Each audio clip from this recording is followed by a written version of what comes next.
let's go flying.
Good afternoon, bonjour. We are now flying over Lake Anau on flight 003. Lake Anau is New Zealand's second largest lake, but it is the largest volume of fresh water in all of Australasia. It has a length of 65 kilometres out the right-hand window, all the way up to the start of the Milford Track, and a circumference of around about 350 kilometres. Over here on the left are the control gates. There's no power generated here. This is just to try and control the lake level. It's one of the places that you can drive to and walk a bit of the Kepler track without wearing yourself out. Also on the left is the golf course of Te Anau. Only visible, it's only $40 for a game of golf. That's not bad for a tourist destination. Counter traffic Delta Romeo India, the control gates 1,500 for Shallow Bay and the Norwest Lakes. On board today we have a lovely bunch of passengers. If you want to say hi to your camera, you can. We're off to see Doubtful Sound. Let's come along for the ride. At the moment on the left hand side is a great example of rural farming New Zealand. On the right hand side, the National Park. How different they are and how all the region would have been before we colonised.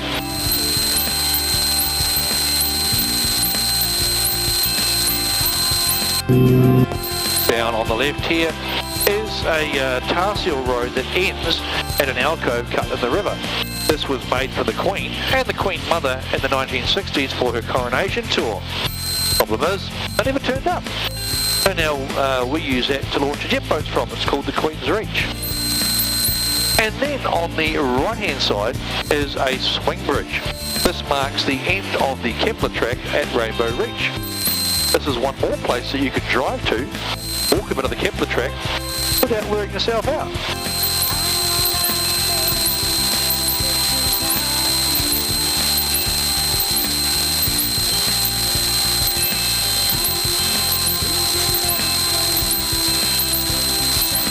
Before we get too far away, on the left-hand side here, the brown swamps. These were used as the swamps of Mordor in the second Lord of the Rings movie.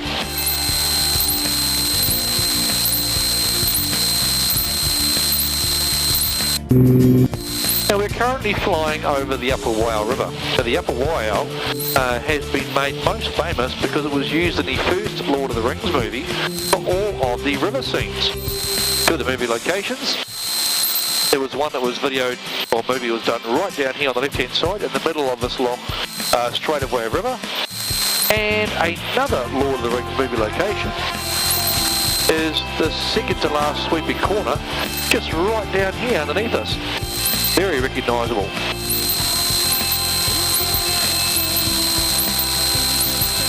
The Upper Waiau River is actually one of the best freshwater fishing rivers in the world. Apparently there's about 400 fish per kilometre in this river. On the right hand side also is the iris burn. Now the word burn, you'll hear it quite a bit. It's a Scottish word and it just means a small stream running down a river. We're currently flying over Lake Manapuri. Now Lake Manapuri is New Zealand's most beautiful lake. It's been voted so.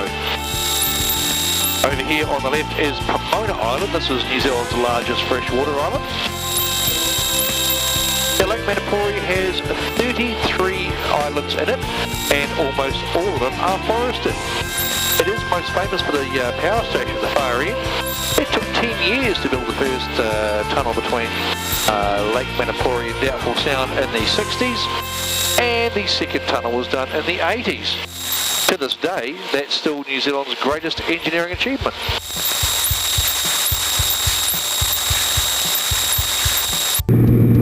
Around here on the right, this is known as the Refrigerator Valley. You can imagine why in the middle of winter. And on the left-hand side at the far end is the power station at the west arm of Manapuri. Now the reason why it's so famous is the Utah mining company that got the contract to do it back in the 60s grossly underestimated the granite to drill through. A 5-kilometre tunnel, every metre the machinery needed to be fixed. They encountered what they call blue rock, and blue rock, even the diamond cutters have trouble getting through it. On the right hand side is the north arm of Manapuri. The north arm of Manapuri looks almost identical to Doubtful Sound, although it is fresh water. Basically because this used to be the ocean, but not anymore. Right here are the Norwest Lakes. Now the Norwest Lakes featured halfway through the first Lord of the Rings movie when the Fellowship were going south from Rivendell. Even if it wasn't famous for that, it's a stunning place anyway. And the filming took place just down here on the right hand side.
the left-hand side, this is the Underberg.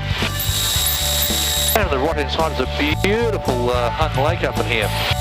This one will freeze during winter time.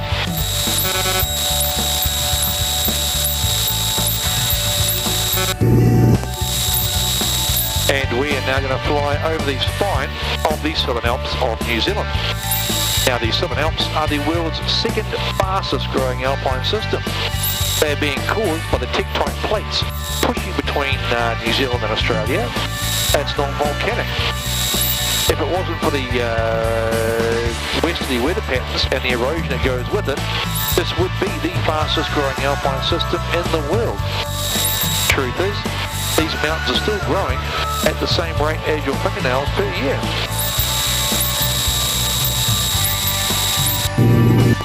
Out the right hand side, this is indeed Doubtful Sound.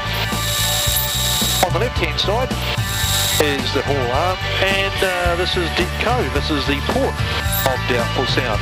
You can see where the water comes out from the Manapuri Dam or Manapuri tunnels, and above that the famous Wilmot Pass that was made so they could make the tunnels.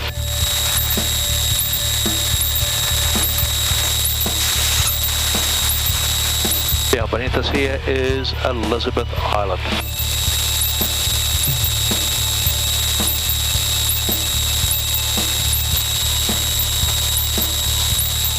Let's now fly the entire length of Doubtful Sound.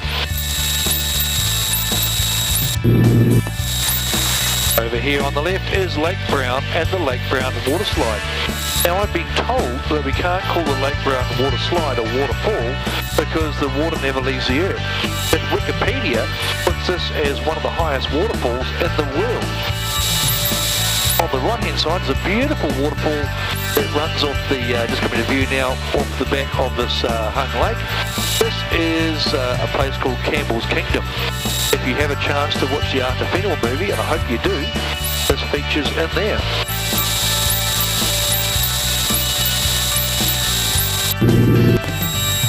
Alright, over behind us on the right is the Bradshaw Sound. That's where we're going to be leaving. Then we have Thompson Sound, looking out towards the Tasman Sea. Then we have Secretary Island. In front of us is the mouth of Doubtful Sound. And then on the left is the first arm. Underneath us is the Malaspina Reach. Now I will put the mouth of Doubtful Sound on both sides of the aircraft very shortly because it's too nice not to. Now it is true that Captain Cook did discover Doubtful Sound, but he wasn't the first person to come in here and claim it. That honour went to the Spanish. So they've named the Malaspina Reach and the Balzer Island, amongst others.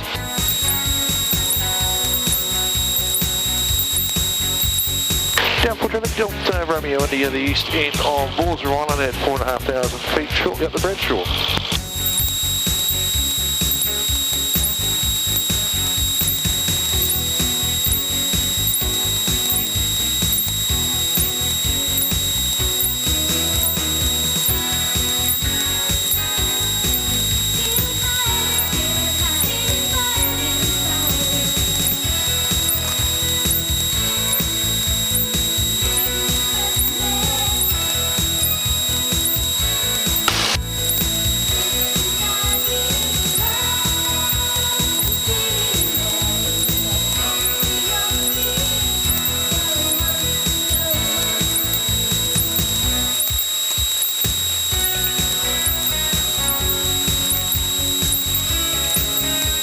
Now on the right hand side behind us is the first arm. Then we're looking out the Malaspina Reach, looking back up to Deep Cove where we came from. In front of us is the Bradshaw Sound. On the left is now the Thompson Sound, and then Secretary Island.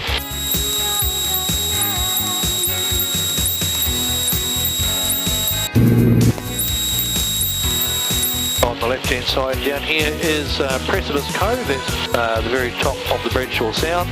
And then on the left is the gear arm. Now the Fiordland National Park that we're flying in, not only is it the largest national park in New Zealand, but it's also a World Heritage Park, and it's the second largest in the world. About 2.2 million hectares. Sorry, 1.2 million hectares. I was measuring it incorrectly. 1.2 million hectares, but 99% of it has never been and will never be touched by human hands or feet.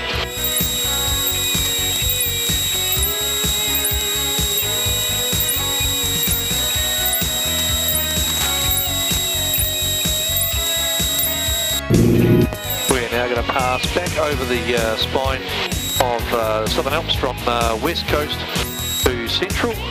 Over one of the more spectacular passes I know, this is the McPherson Pass.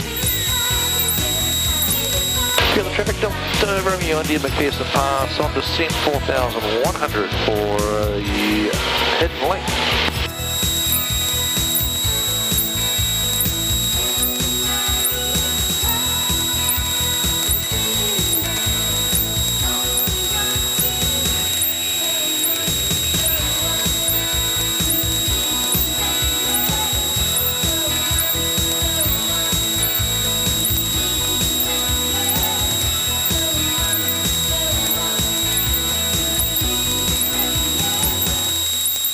Now take note over here on the right hand side, you'll see that the Southern Alps are all made of granite.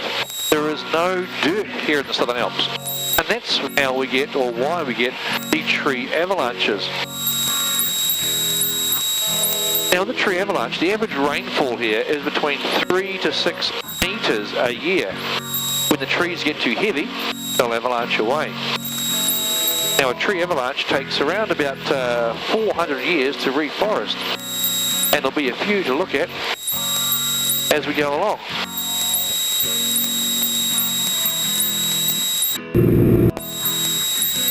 Out the left hand side, this is the Mackenzie Burn, looking up to Mount Irene, one of the highest mountains in the region. Just a bit of cloud today, so you can't quite see it. On the left-hand side is indeed the head or the very top of the South Fjord. Now there are only 3 freshwater fjords in the region. All 3 of them are here on Lake Te Anau. The South Fjord is about 1.5 times larger than Milford. It's less accessible, and for that reason alone, I find it more interesting.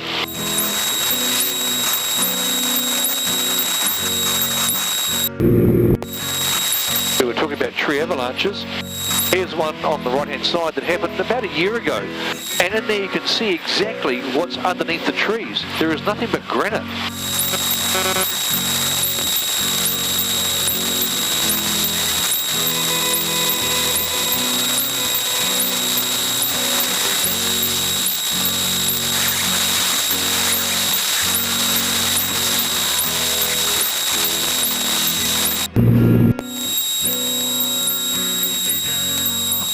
Now one thing you notice around here, also the lack of beaches, that's because the South Fjord was also glacial form.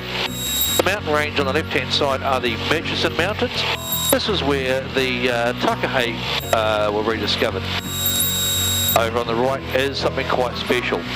What happened is about 14,000 years ago, the glacier came out of the South Fjord, parts of the glacier broke off and melted in the dirt. It left the 13 hidden lakes of Te Anau. Only visible by the air, each one of these lakes are about 900 feet deep each, which means they're deeper than sea level, and we can hide a skyscraper in some of them. And they'll start to appear out both sides of the aircraft.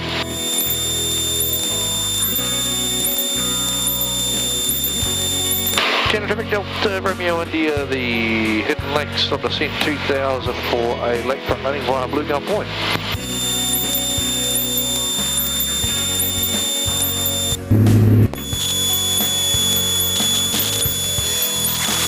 Down here on the right is Broad Bay. Now Broad Bay is the start of the Kepler track. The Kepler track takes between 3 to 5 days to walk, around about 4.5 hours to run as a record. We can fly in about 20 minutes, that's what I prefer. And if everyone's strapped in, we'll go in for a landing. Hope you've enjoyed.